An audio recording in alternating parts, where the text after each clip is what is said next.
Welcome to the Share the Transformation Initiative podcast. This is episode 4. I'm your host, Ernst Fenelon Jr. The title of this episode is What's Blocking Your Transformation? If transformation is so powerful, so important, we literally say we're so sick and tired, we want to transform, what in the world could be blocking it? What are the hidden enemies or the hidden challenges of transformation? In the trailer, we talked about what if transformation could be packaged, and we kind of went over some of the components of that. In episode 1, I went into the before.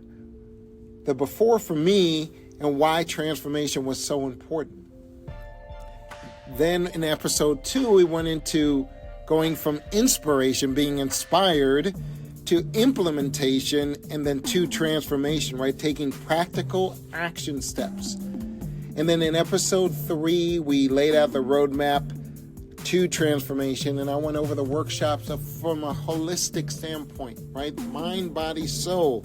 This idea that they're all interconnected and you need to work, particularly understanding how the mind works, understanding the intelligence of the heart and the gut, and understanding the power of putting it together holistically.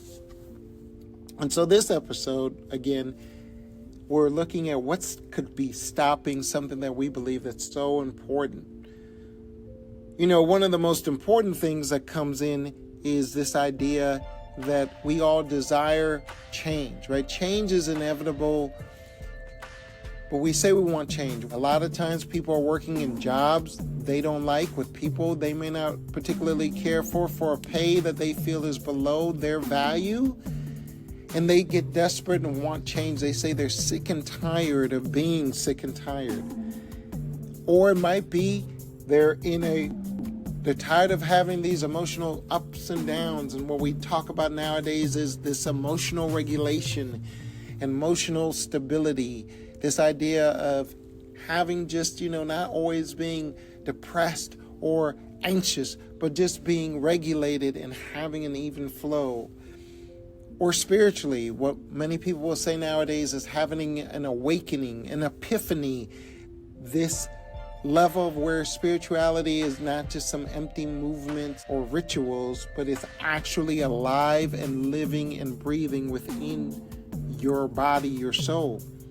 Or having challenges in relationships and being sick and tired of going through them, whether it's in the dating scene or in marriages, whatever the challenges may be, wanting this transformation to transcend to this heightened level of tranquility, calm, peace, joy even. But wanting change and sustaining change, or more importantly, transformation, is very different. Your environment and your will are two different things, and we'll get into that in a little bit. But I wanted to talk about what are some of the internal battles that we have to deal with.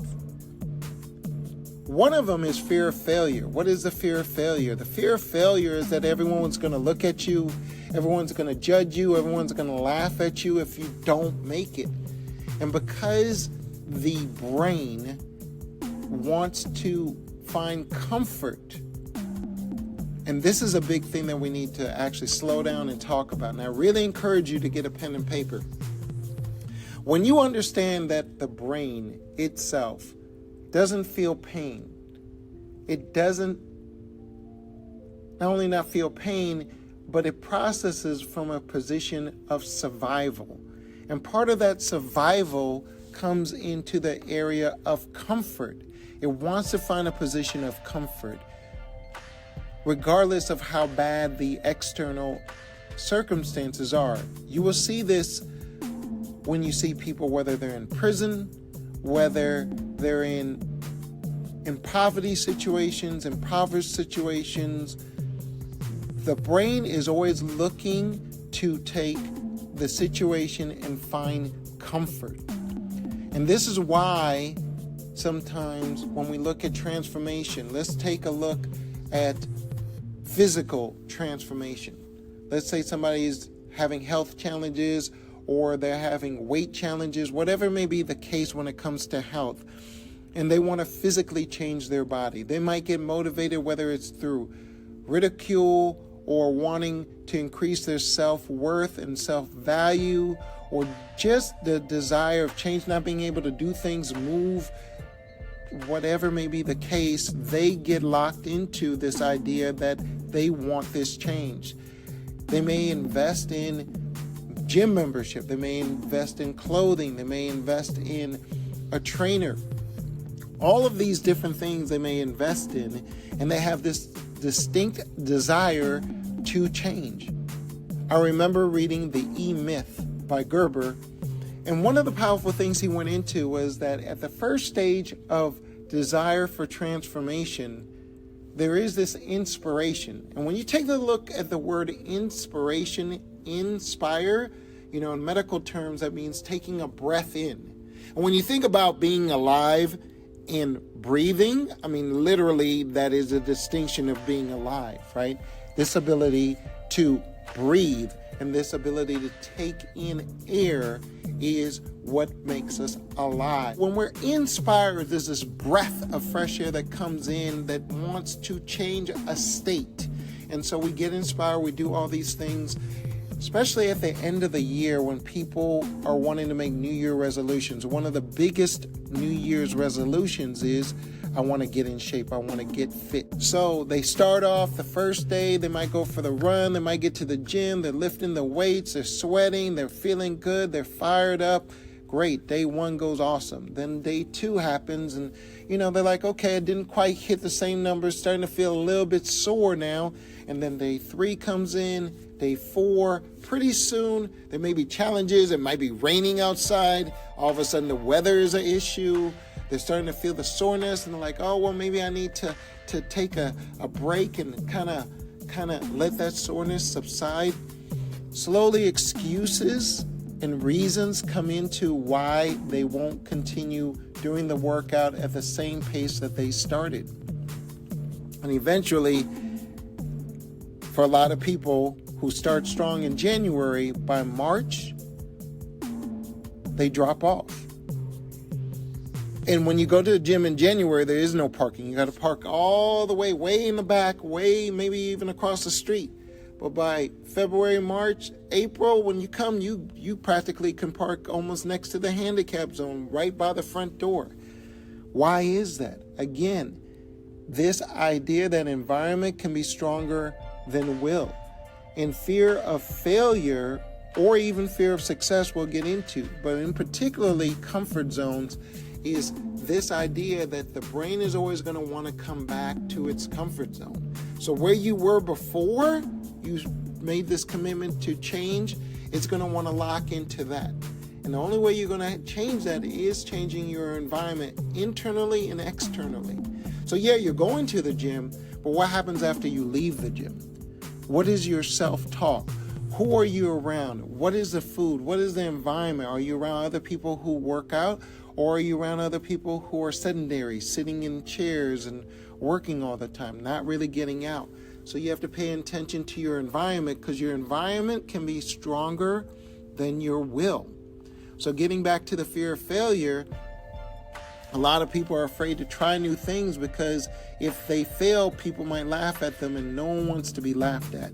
A reality of paying attention to what fear of failure and how it can play in subversing your desire for transformation. Now, there's a fear of success. For a lot of people, there's a fear of success. What if I'm successful? What does that mean? That means you may have to leave your comfort zone. Again, the brain is going to process from the comfort zone level. It's going to want to stay safe. So, if you are successful, what does that mean? That might mean you have to change who you're being, how you're being, who you're around. You may be challenged for higher levels of success, and suddenly you are the smallest fish in the big pond versus being the biggest fish in the small pond. And so you begin to look at success as a challenge. It's uncomfortable. It's unknown. The brain, again, wants to stay in the known. It wants to stay comfortable, even if it's detrimental to the existence. You see that in some cases where even where there may be levels of abuse, some people may believe they want to stay there because it's known, and they've allowed their brain to say that this is comfortable, even if it's detrimental to their well-being. And these are the type of people who may need professional assistance to get out of that, to break that idea of what comfort is. Another one that people fall into as to an internal battle is identity attachment. See, identity can be defined by many ways. One way it can be defined is with who you associate with. In the book, 177 Mental Toughness Secrets of the World Class, they talk about mindsets. If you're around people whose mindset is not to achieve higher levels, when you begin to achieve those higher levels, you may have to leave them behind or remove yourself from those environments. Well, if you've been used to those environments, it's going to be difficult to leave. Some people will even pressure you, as they call the crabs in the bucket. This idea that if you try to pull out, they might attack you and try to drag you back down. Well, who do you think you are? You think you're better than us? Do you think you're better than us because you moved out of the neighborhood, or you're aspiring to be better or be greater? So part of that comes into identity attachment. If you tie your identity to a place or a situation, it may be difficult to remove yourself from that place and situation. And so it's very important to pay attention to how do you identify yourself. One of the first exercises I do when I deal with the forgiveness and healing class is first identify who you are. Who am I is one of our exercises. If you don't even know who you are or how you identify yourself beyond just the simple, like what roles do you play? What roles are critical to you and the most important to you, and how are you playing those out? So if your identity is attached to an area where success for you or transformation for you means leaving it, it may be very difficult to do. It might be in the roles you play, such as being a house caregiver or a caregiver in the sense of taking care of children or elderly or whoever it might be. Paying attention to that is going to be critical, because often to transform, you're going to have to shift your identity, and you are going to have to identify what that may look like. One of the things I encourage people to do is ask yourself, what are the behaviors and identity of someone who is going to be at that next level? So if you're a worker in a business and you want to be the CEO, how does the CEO think, act, behave, function? What are the characteristics of that CEO? And hopefully you're looking at the positive sides of it, not just the negative sides of it. Oftentimes, let's take, for example, money or wealth. A lot of people tend to look at the wealthy as cutthroat, mean, sinister.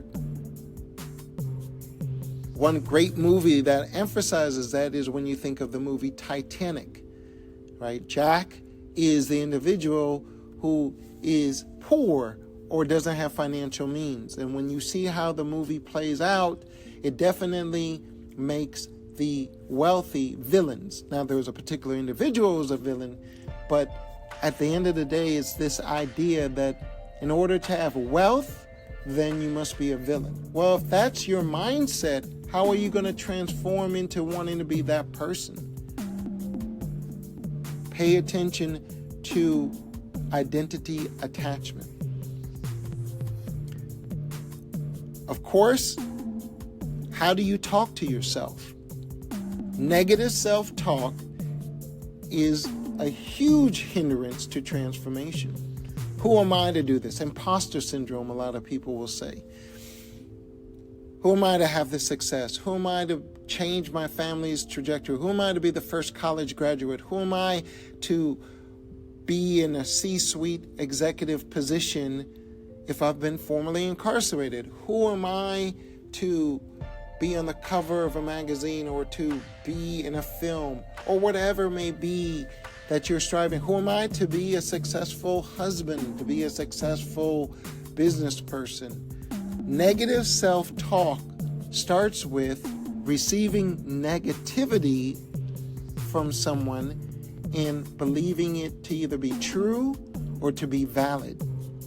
So one of the things in order to transform you're going to have to get into is, how do you deconstruct negative self-talk? Can you be humble and still see yourself as beautiful? Can you see yourself as capable without it being something where you have to be arrogant about it? There's a difference between arrogance and humility, and really its definition comes from where you think the source comes from. Arrogance is when you think you're self-made. In my opinion, there is nobody self-made. There is nobody completely self-made. You had a mentor, you had somebody who guided you, you had somebody there for you when you hit your low point or directed you some way, somehow. That's just my belief. I understand that there are parts that you did on your own, and as an independent artist, trust me, I feel that all the way. I've had to learn many steps on my own, but at the same time, I had guidance. I had someone point in the direction. I had to figure a lot of things out, but that doesn't make me self-made, in my opinion. That's all it is, my opinion, so don't come at me. But I believe that you have to begin to deconstruct negative self-talk with positive self-talk. Believe you can do it. Believe you deserve it. Believe you're the one to be the one to get it done. Negative self-talk is only because you gave meaning or truth to something that was said, and you may have given the person who said it too much credit. It might have been somebody who raised you. It might have been somebody who you looked up to. It doesn't mean they were right. And if you begin to believe in the power that you are a unique manifestation of Almighty God, Allah, as I call him, being Muslim,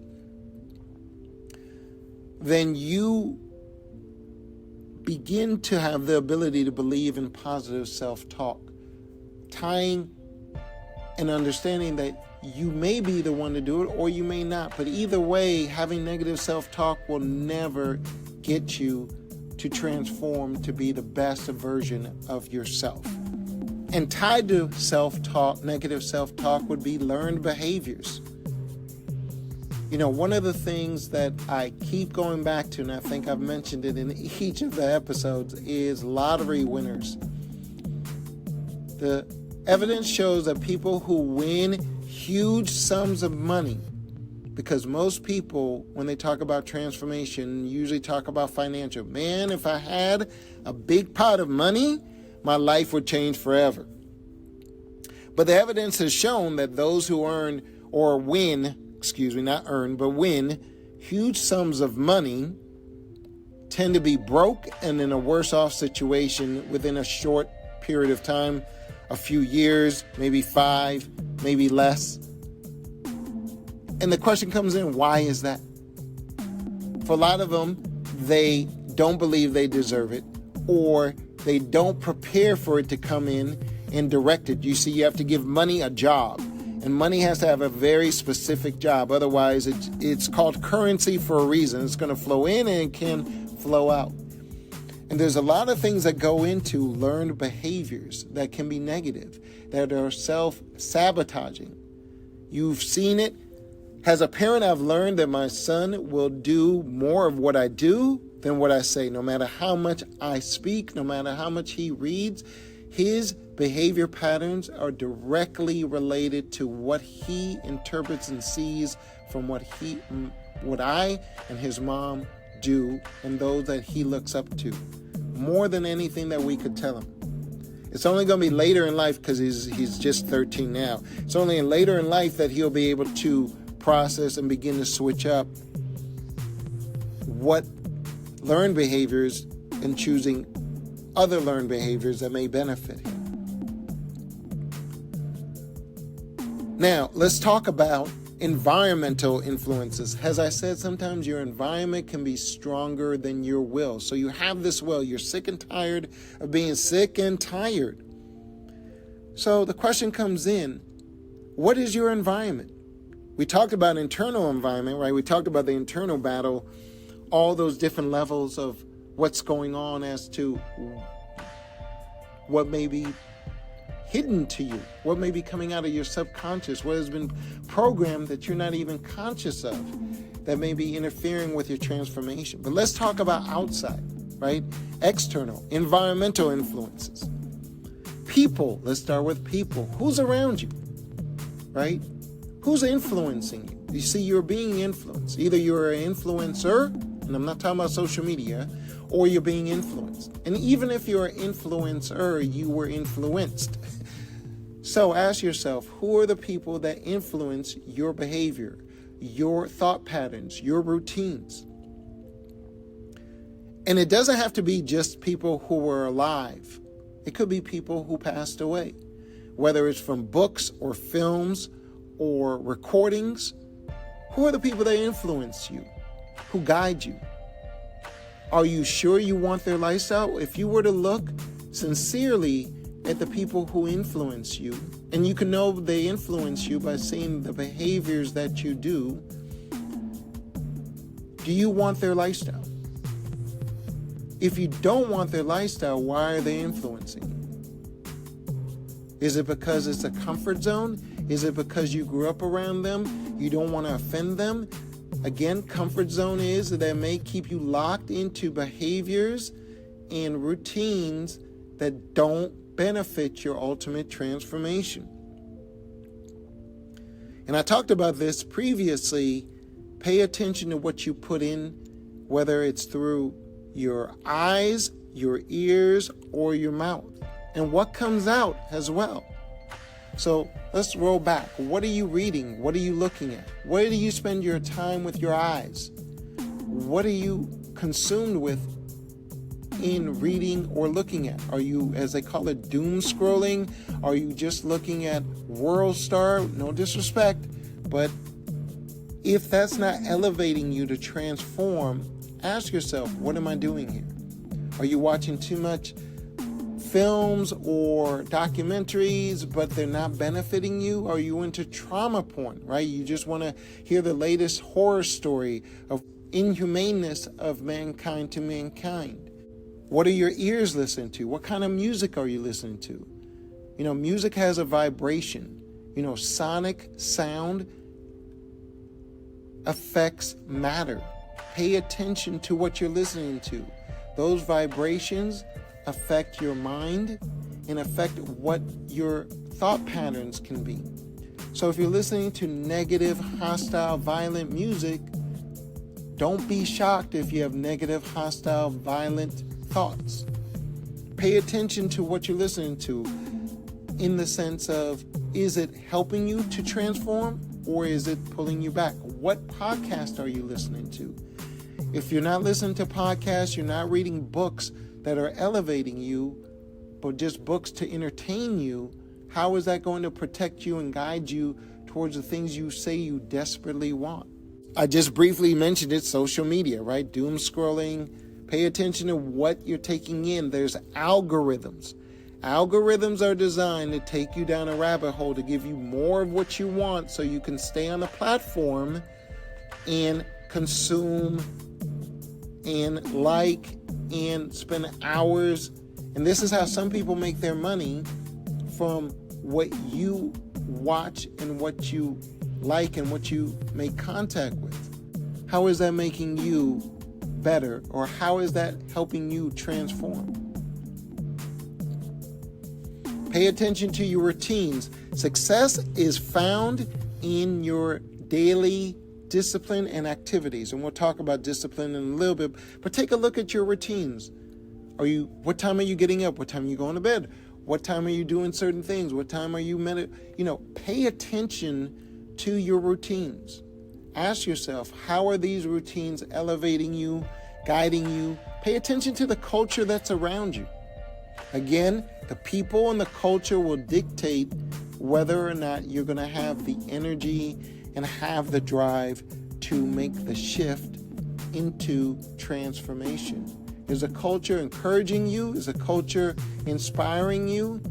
I've been very blessed to have people, I almost call them my fans, but what I mean by that is, from a very humble standpoint, they're always encouraging me, always uplifting me, always excited to see what is the next thing that I'm working on, always encouraging me to elevate, to grow, to move.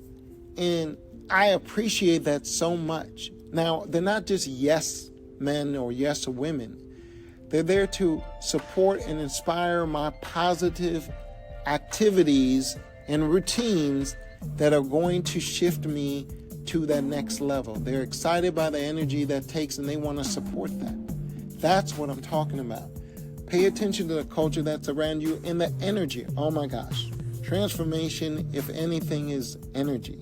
There's low vibrational energy, and we may talk about that in another podcast. There's low vibrational energy and high vibrational energy. Pay attention to what you consume in food. Food has energy. They don't call it junk food without purpose. It is junk food. You wouldn't put sludge into your gas tank or your engine. It would damage your car. If it didn't damage it, it would definitely slow down its best function. Why would you do that with your body? So again, what you consume with your eyes, what you're consuming with your ears, what you're consuming with your mouth. And pay attention to your language. I get it. For me, I know that there's this whole movement that says cursing means a person is more authentic, more true. I just think that I would like to challenge people to increase your vocabulary. I believe most people would benefit from increasing their vocabulary. I think the most humiliated I've felt is when somebody has sliced me up with vocabulary that either I knew or didn't know, and they had me go back and check the book, and I was like, wow, they really knocked me down in size in that moment. I think that in the same way that you can lift people up, words are free. They can be either used to heal or harm, uplift, or degrade. Choose your words wisely. Words have power. Words are creation. What are you creating with your words? As to the cursing, I'll leave that up to you, but I ask you pay attention to the rest of your language. What are your words creating? How are they inspiring you? Pay attention to your energy again, your consumption, your energy, who's around you, what's electrifying you, what's inspiring you. All of that is critical. Now, here goes the last part, the shift, right? We talked about people want the desire to change, but sustaining that change is going to be difficult if they don't understand the internal battles they have to deconstruct, the environmental influences that are around them that may be holding them back. But now the shift, how do you sustain transformation? The first step of change and transformation is the same. Awareness. How do you become aware? How do you begin? They say the subconscious operates, most of our perception and our existence. Some say that we have 95% of our thoughts yesterday are the ones we entertain today. Only 5% get to shift. But if you shift 5% today and shift 5% tomorrow, you begin to change all of what that 95% contains. But how do you shift that? The first step is awareness. Begin to become conscious of your subconscious. Begin to be aware of the programming. Begin to be aware of the viruses in the programming of your subconscious. Begin to recognize the comfort zone that locks you in from going into the unknown and trying, the fear of success or failure. All of those components you must become aware of. Once you become aware and you can make that choice and get the tools, whether it's people or podcast or reading books or different behavior patterns, changing your behavior patterns. Awareness is that first step that allows you to begin the first stage of transformation. But the sustaining of it comes from discipline.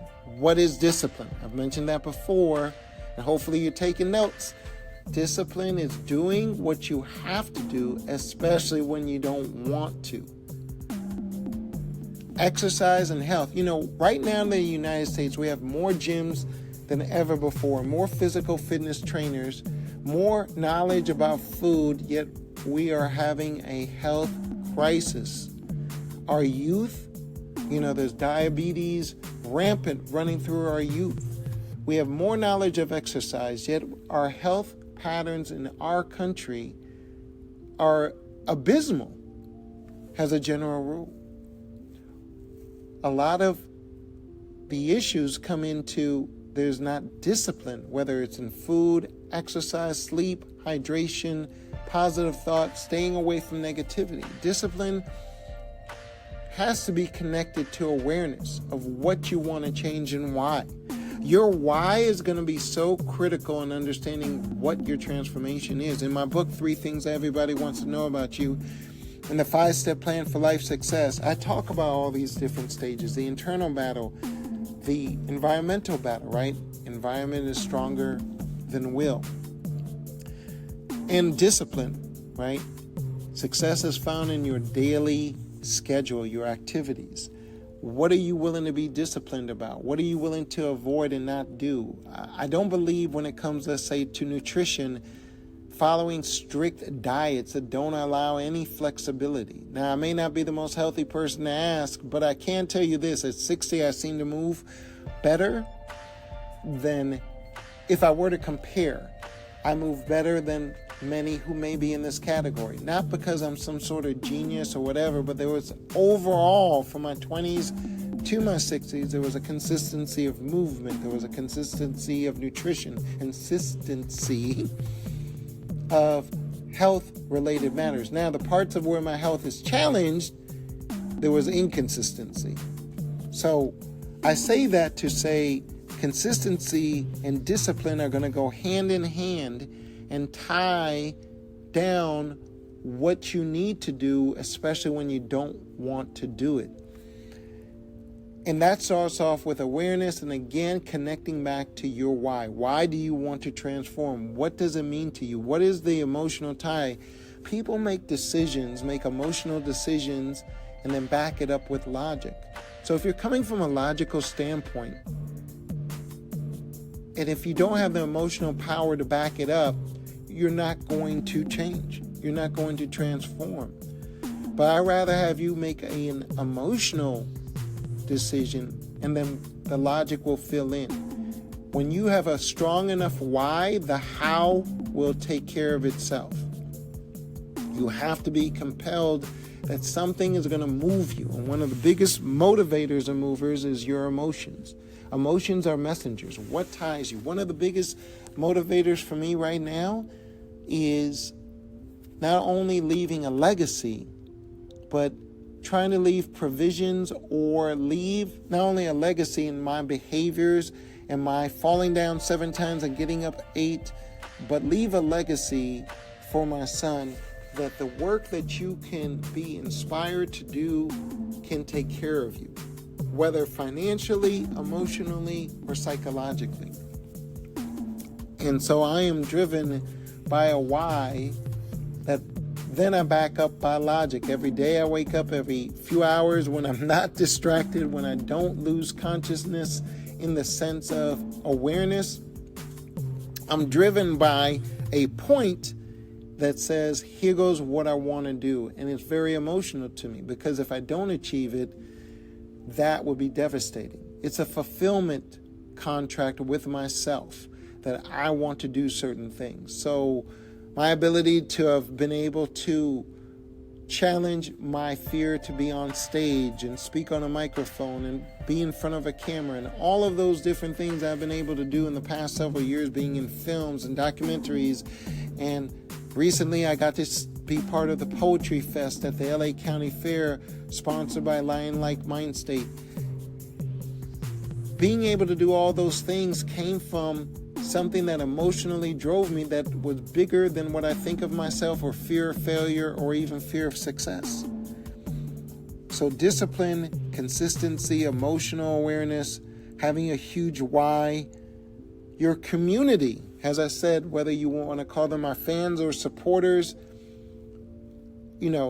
as I said, this podcast is one that's built on the doing.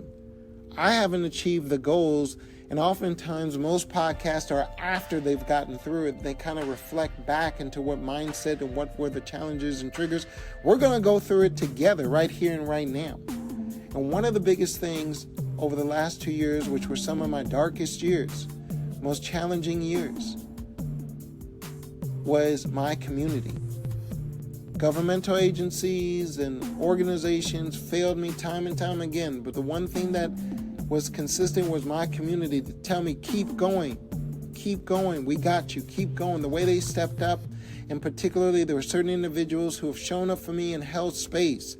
When I would be on a Zoom crying, literally shedding tears, they held space and they got me to keep going, to drive forward. And I think that's so important. What is your community around you?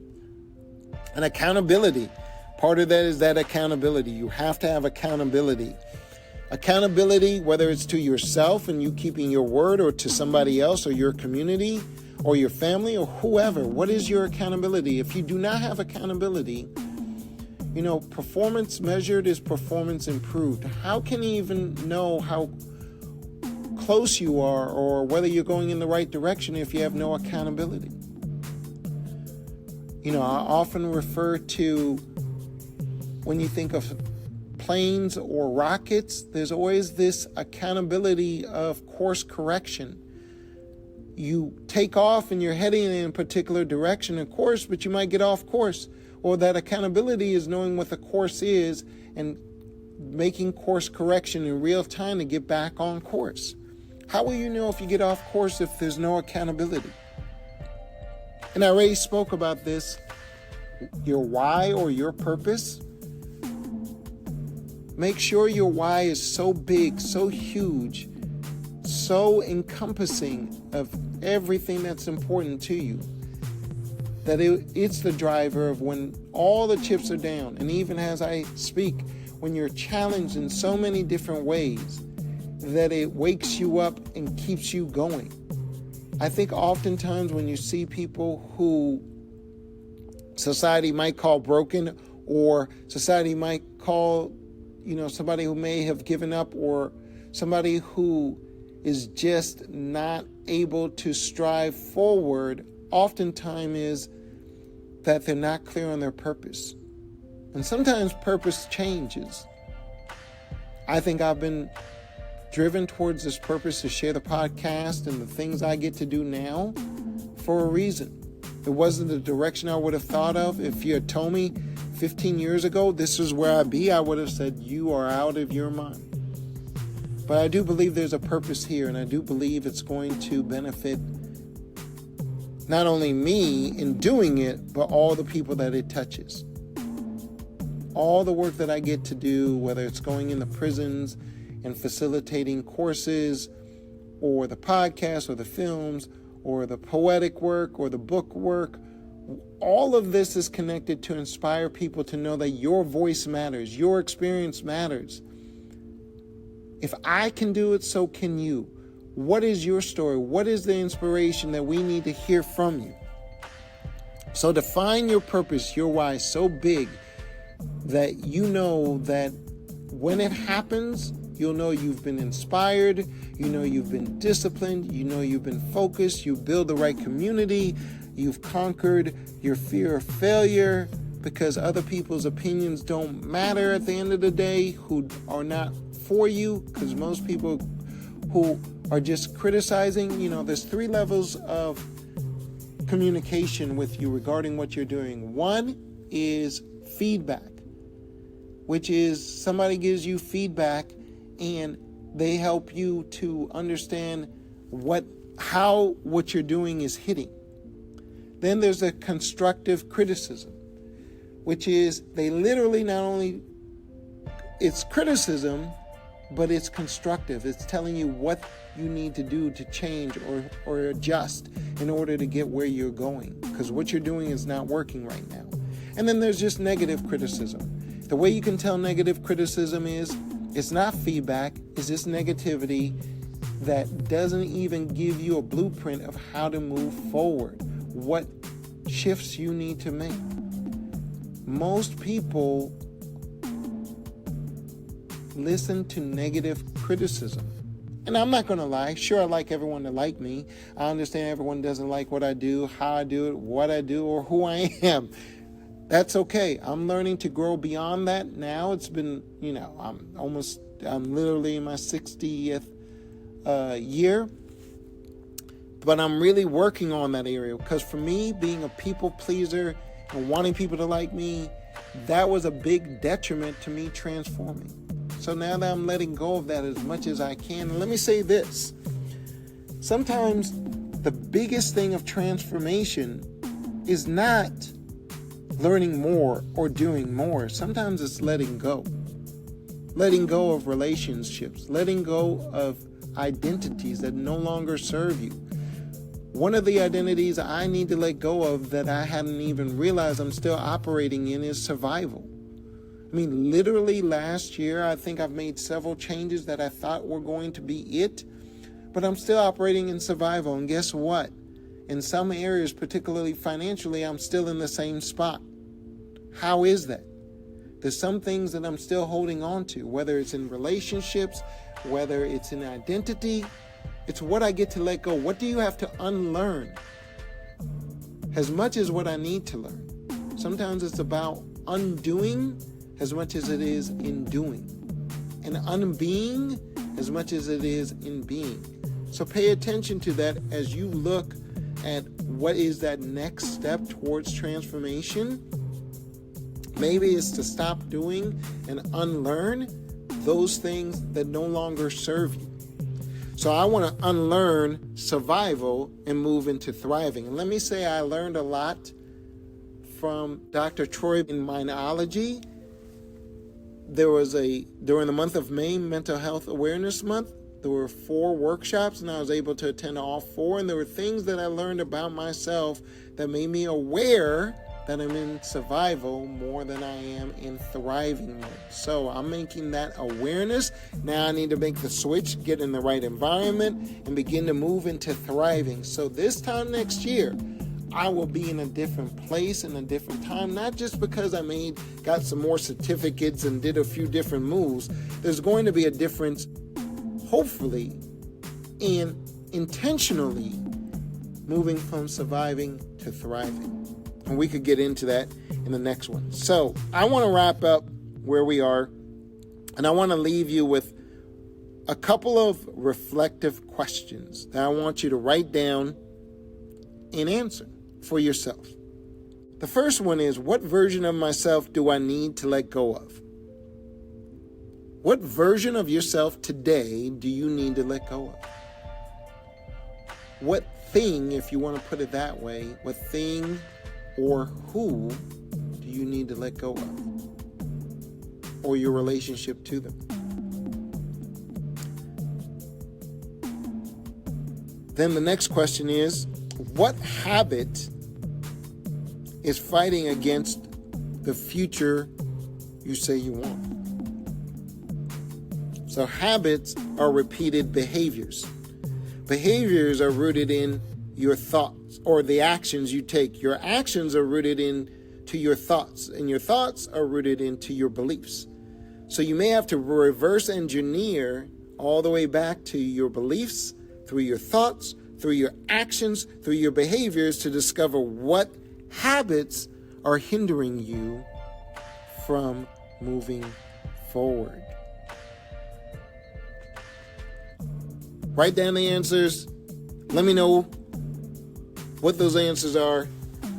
If you got value from this podcast, like it, comment positively, because we are building positivity and inspiration for others. Share it with somebody who you know will get a ton of value from it. Reflect on it.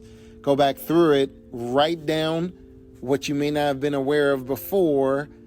Act on it. And pay attention to not just what you're doing, but who you're being. Ernst Fenelon Jr. here signing off. Appreciate you. Share, like, follow, subscribe. Follow me on social media. Purchase my books. Support in all the ways that you can. And we will get together for the next episode. Take care.